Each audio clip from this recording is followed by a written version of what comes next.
Sinha homeopathic औषधि कॉम्पैरेटिव मेटेरिया Medica अध्याय 325, 326, 327 doctor Narayan चंद्र घोष। भाग 2। अकड़न। बच्चों के दांत निकलने के समय अक्सर इस तरह की बीमारी हो जाती है। अकड़न या टंकार देखते ही लोग पहले ही बेलडोना दे बैठते हैं।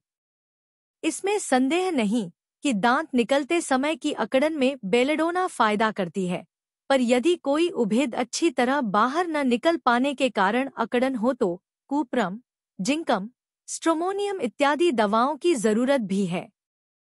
क्रियोचोट में लड़का रात भर छटपटाता रहता है, पर यदि उसे धीरे धीरे थप्पया जाता है तो फिर कुछ स्वस्थ हो जाता है।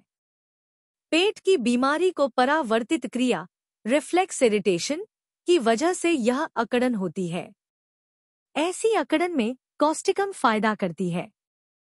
सिन्हा की अकड़न में बच्चे को गोद में लेकर घुमाने या हिलाने डोलाने से खींचन कुछ घट जाती है और स्थिर रहने से खींचन बढ़ती है।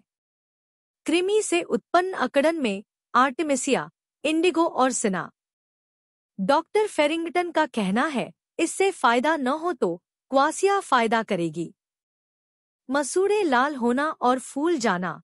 मसूड़े की इस परावर्तित क्रिया के कारण पैदा हुई अकड़न में डॉलिक्स और बच्चों के छेने जैसे थक्का थक्का वमन होने के साथ अकड़ में इथुजा फायदा करती है। सविराम ज्वर। बच्चों के बुखार में सिन्हा से फायदा होता है। ज्वर में ऊपर लिखे कृमि के लक्षण पूरे या आंशिक रूप में रहने पर और कोई दवा जारी रहते हुए बीच बीच में सिन्हा एक मात्रा देने से ज्यादा फायदा होता है। कभी कभी तो इससे बुखार कतई बंद हो जाता है। सिन्हा का ज्वर प्रायः तीसरे पहर और नित्य ठीक एक ही समय पर आता है। अगर शाम को यह बुखार आता है तो रात भर रहता है। ज्वर में बहुत ज्यादा भूख, वमन, खाई हुई चीज या पित्तकी के मुंह में पानी भर आना, पतले दस्त या कब्ज, नाक में अंगुली डालना, आंख रगड़ना, नींद न आना, सोए सोए चौक उठना और चिल्ला उठना, अंगुली का सिरा और नख खोंटना इत्यादि लक्षण दिखाई देते हैं। शीत और उत्ताप की अवस्था में प्यास नहीं रहती। सिन्हा में जीभ साफ रहती है। इपिकाक में भी जीभ साफ रहने का लक्षण है, पर उसमें मिचली या के होने का भाव ही ज्यादा रहता है और सिन्हा के ऊपर बताए हुए लक्षण बिल्कुल नहीं रहते।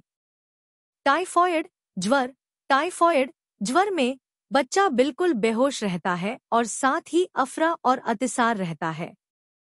प्यास मालूम नहीं होती, पर पानी देते ही पीने लगता है, इधर उधर बराबर सिर हिलाया करता है, नाक खुजलाता है। इन सब लक्षणों में सिन्हा फायदा करती है।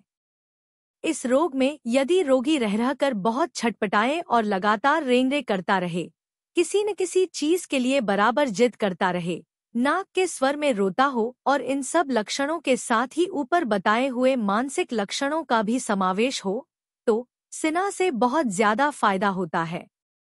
स्वस्थ शरीर में यदि सिन्हा का सेवन किया जाए तो पेट में कृमि पैदा नहीं हो सकती, किंतु कृमि के उपसर्ग की तरह अन्य कई उपसर्ग पैदा हो जाते हैं। इसलिए सिन्हा से कृमि रोग भी शांत हो जाता है। सिन्हा वास्तव में कृमि की दवा नहीं है।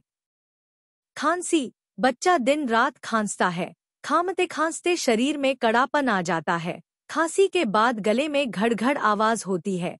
इस तरह की खांसी हुपिंग खांसी का लक्षण है और यह सिन्हा से आराम हो जाती है। एम्प्राग्रेसिया देखिए। बच्चा हिलता, डोलता या बोलता है तो खांसी बढ़ जाती है, इससे चुपचाप पड़ा रहता है। खांसी के विस्तृत विवरण के लिए एरालिया अध्याय देखिए। वृद्धि। रात में पानी पीने पर कृमि के द्वारा बोलने और हंसने से संबंध। हुपिंग खांसी ड्रोसेरा के बाद सिन्हा और कृमि में सिन्हा से कायदा न होने पर सेरोटोनिन, ट्यूक्रियम, स्पाइजेलिया और स्टैनम इत्यादि दवाएं फायदा करती हैं। छोटी कृमि में इंडिगो और क्वासिया का प्रयोग करना चाहिए। Antim crude, Antim tart, camo, Creo, सिली, स्टैफी, इग्ने इत्यादि इसके सदृश हैं। क्रियानाशक आर्निका, कैम्फर, चाइना, कैप्सिंग। क्रिया का स्थितिकाल 14 से 20 दिन। क्रम 3x से 200 शक्ति।